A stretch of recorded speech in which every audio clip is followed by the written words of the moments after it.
শিশুদের মনোযোগ ধরে রাখতে কিছু টিপস ফলো করা খুবই জরুরি, যেটা হচ্ছে যে প্রথমত স্ক্রিন টাইম কমানো। খেয়াল রাখতে হবে বিশেষ করে পিতামাতা এবং শিক্ষক যারা আছেন বড়রা, শিশু যেন অতিরিক্ত ডিজিটাল ডিভাইস ব্যবহার না করে। তাদেরকে বাইরে খেলাধুলার সুযোগ করে দিতে হবে। খেয়াল রাখতে হবে তাদের ঘুম পর্যাপ্ত হয় কিনা এবং তাদের শরীরে নিউট্রিশনস ঠিকভাবে পৌঁছাচ্ছে কিনা। নিয়মিত বিরতি দিতে হবে, একটানা পড়াশোনা বা একটানা কোনো কাজ যাতে না করে, মাঝে মাঝে বিরতি দিতে হবে। নিয়মিত বিরতি, যেমন কোনো শিশু যদি টানা 20 থেকে 30 মিনিট পড়াশোনা করে তাকে কমপক্ষে 5 থেকে 10 মিনিট বিরতি দিতে হবে।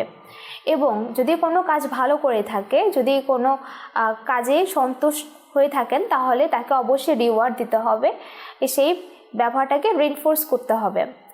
এবং যতটুকু সম্ভব আপনি তার শিক্ষণ প্রক্রিয়াকে, লার্নিংটাকে ইন্টারঅ্যাক্টিভ করেন এবং ইন্টারেস্টিং করেন। পজিটিভ রিওয়ার্ড দিন এবং ভিজুয়ালাইজেশন ধরনের রিমাইন্ডার দিন। এটা হতে পারে কোনো স্টিকার হতে পারে বা কোনো ছবি হতে পারে, যাতে শিশু দেখলে বুঝতে পারে। আর নির্দেশনা দেওয়ার ক্ষেত্রে অবশ্যই খেয়াল রাখবেন যাতে আমরা সাথে সাথে একটার পর একটা নির্দেশনা দিয়ে শিশুকে বিভ্রান্ত না করি। আমাদের নির্দেশনা যেটা হয় যাতে স্পষ্ট হয় এবং ছোট ছোট ধাপে বিভক্ত করে আমরা যাতে শিশুকে বুঝাই।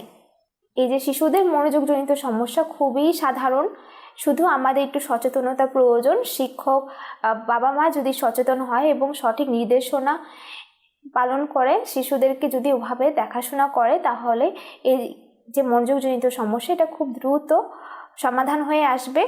যদি একান্তই এটা সামলানো না যায়, প্রয়োজনে কাউন্সিলর বা সাইকোলজিস্টের সহায়তা গ্রহণ করুন। ধন্যবাদ।